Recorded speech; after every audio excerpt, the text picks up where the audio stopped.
सर्वत्र वटपौर्णिमा उत्साहात साजरी झाली। पत्नींनी आपल्या पतींसाठी उपवास धरला। आपल्या पतीला दीर्घायुष्य लाभो, 7 जन्मी आपल्याला हाच पती मिळो अशी प्रार्थना केली। पण याच दिवशी पुण्यात धक्कादायक घटना समोर आली। वटपौर्णिमेच्या आदल्या दिवशी पत्नीने पतीला तुरुंगात पाठवलं आहे। मंचरमधील ह्या दाम्पत्याचं लग्न ऑगस्ट 2023 मध्ये झालं होतं। पण आठवड्याभरानंतर पती सुमितने पत्नीकडे नको त्या मागण्या केल्या, त्यामुळे ती त्याच्यापासून दूर गेली। काही महिने मुंबईत मैत्रिणीकडे राहिली। काही दिवसांपूर्वी नोकरीसाठी ती पिंपरी चिंचवडमध्ये आली आणि एका बांधकाम व्यावसायिकाकडे काम सुरू केलं। पत्नीच्या ठिकाणाबाबत सुमितला हे समजलं। 19 जूनला दुपारी 3:30च्या सुमारास आई ड्रायव्हरसह गाडी घेऊन तो वाकडमध्ये आला। ऑफिसमधून पत्नीला फरफटत नेलं आणि गाडीत बसवलं। तिला वाचवण्यासाठी तिचा मित्र तिच्यासोबत आला। तोही जबरदस्तीने गाडीत बसला।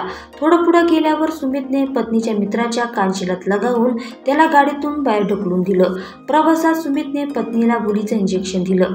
तिला मंचरला घरी न नेता गाडीतच डांबून ठेवलं। शुद्धीवर आल्यावर आपल्याला वारंवार गोळीचं इंजेक्शन दिल्याचं पत्नीने सांगितलं। 20 जूनच्या दुपारी तिने सुमितला विश्वासात घेतलं। तो सांगतो त्या कागदपत्रावर सही करायची तयारी दर्शवली। मग सुमितने गाडी मंचर परिसरात आणली। पत्नीने आपली भूल न उतरल्याचा बहाणा केला। मग ते मंदिरात थांबून राहिले। त्यावेळी पत्नीने एका तरुणास खुणवत मदत मागितली। काहीतरी गडबड असल्याचं समजताच तरुणाने मंचर पोलिसांना बोलवलं।